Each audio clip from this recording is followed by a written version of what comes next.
कि किलों की और महलों की बातें होती रही, खेती की, किसान की, गरीब की, नौजवान की, दलित की, पिछड़े की और मातृशक्ति की कहीं कोई बात नहीं हो रही थी। इनके 12 महीने तो समझ में ही नहीं आएगा कि बजट आया क्या है।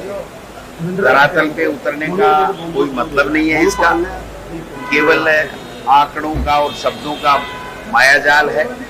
क्योंकि केंद्र का बजट आया नहीं, इसलिए इनके पास में कुछ बोलने के लिए, देने के लिए बजट में कुछ था नहीं। आप देखिए इस बजट के अंदर एक कंपटीशन था कि कितने बार मुख्यमंत्री भजन लाल जी का नाम आएगा और कितने बार प्रधानमंत्री नरेंद्र मोदी जी का नाम आएगा। इसके अलावा कुछ भी नहीं था। आज तक के इतिहास में हमने कभी नहीं देखा कि मुख्यमंत्री लिखने के बाद भी जो मुख्यमंत्री होता है वो ही मुख्यमंत्री होता है, उसके आगे नाम लिखने की कहाँ आवश्यकता पड़ गई। तो ये डाउट क्यों हो रहा है कि ये मुख्यमंत्री भजन लाल जी हैं कि नहीं है, मेरे ये समझ से परे है। बजट की गरिमा को तार-तार किया इन्होंने।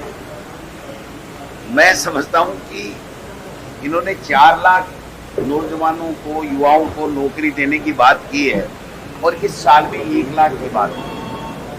अब तक तो जो हमारे समय में, कांग्रेस के समय में, सरकार के समय में जो भर्तियां निकल करके वित्तीय स्वीकृति हो गई, परीक्षा हो गई, परिणाम हो गई, वो ही नहीं दे पाए। तो ये कब तो किस विभाग में 1 लाख नौकरी निकालेंगे और इन 6 महीने में कैसे, बाकी के बचे हुए 6 महीने में ये कैसे कर पाएंगे? 8-9 महीने मान लीजिए आप एक तरीके से, तो कहाँ से ये भर्तियां देंगे?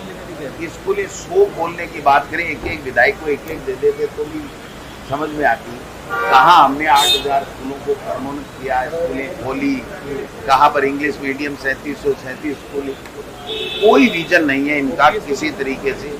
न ओपीएस के बारे में है, न 25 लाख का जो गरीब को बीमा मिलता था, स्वास्थ्य फ्री मिलता था, उसकी कोई बात नहीं है। किसान को जो हम 2,000 रुपये प्रति एचपी जो छूट देते थे, उसमें नए किसानों के लिए वो छूट होगी कि नहीं होगी, इस बात का भी कहीं कोई नहीं है। जो 100 यूनिट बिजली फ्री थी, वो नए जो कनेक्शन ले रहे उनको मिलेगी कि नहीं मिलेगी।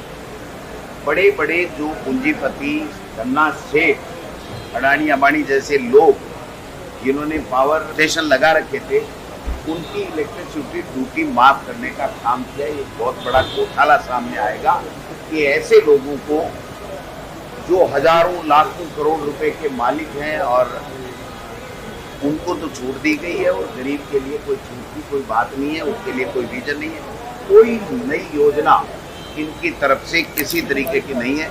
शिक्षा का तो शायद डेडलाइन में इन्होंने निपटा दिया शिक्षा को, और कृषि मंत्री की गैर मौजूदगी में इन्होंने कृषि का बजट पढ़ा। अब वो कृषि मंत्री का इसमें विजन आया कि नहीं आया, ये भी समझ से परे है। मैं समझता हूँ कि ये दिशाहीन बजट था। गांव ग्रामीण किसान का और नौजवान का 2 घंटे में कोई लास्ट के 10 मिनट नाम आया हो तो भले ही, बाकी तो किलों पे, महलों पे, नगरों पे चलते रहे, पर्यटन पे चलते रहे। अच्छी बात है, पर्यटन को भी बढ़ावा मिले, हमें इसमें कोई ऐतराज नहीं है। लेकिन 70-80% आबादी जो गांव में रहती है, जो विकास के लिए आज भी लालायित है कि हमारा विकास होगा, हमने सरकार बनाई और ये सरकार हमारे लिए कोई अच्छी योजनाएं लेकर के आएगा, किसान की आमदनी बढ़ेगी, प्रति व्यक्ति के आमदनी बढ़ेगी, इन चीज़ों का कहीं भी इस बजट में नहीं है। और मैं समझता हूँ कि जब तक केंद्र का बजट नहीं आता तब तक इनके पास में करने धरने के लिए कुछ भी नहीं है। जो अंतरिम बजट दिया था उसकी भी एक भी घोषणा आज की तारीख तक धरातल पे नहीं उतरी है, और ये जो बजट है वो केवल हवा ही रह जाएगा, किले और महलों की बात करने वाला बजट रह जाएगा। लोग इनको गांव में जब जाएंगे, अभी मेरे हम दबा रहे थे, इनको गांव में जाएंगे तो पूछेंगे भाई हमारे गांव के लिए क्या लेकर के आए, कौन सी सड़क लेकर के आए हो। ईआरसीपी के लिए जो ये बात कर रहे हैं 10,000 करोड़ की, ये वित्तीय स्वीकृति जारी हो गई थी, टेंडर प्रक्रिया हो रही थी। तो चूंकि बजट बनाने वाले वही टीम है जो हमारे पास थी, तो इसने पुनरावृत्ति कर दी उसकी, और इनके ये तालियां बजा रहे थे कि भाई हमने कोई बहुत बड़ा तीर मार दिया। ये तीर नहीं मारा, जो हमारे समय में घोषणाएं थी और जो हमारा विजन था उसी को थोड़ा बहुत अगर कहें तो उसको आगे बढ़ाने में एक दो चीज़ों में इन्होंने काम किया। बाकी ये बहुत ही ग्राम, किसान, ग्रामीण, युवा, SC, ST, OBC, गरीब, स्वर्ण, इन सब के को निराश करने वाला है और नौजवानों को तो विशेष रूप से ये निराश करने वाला है।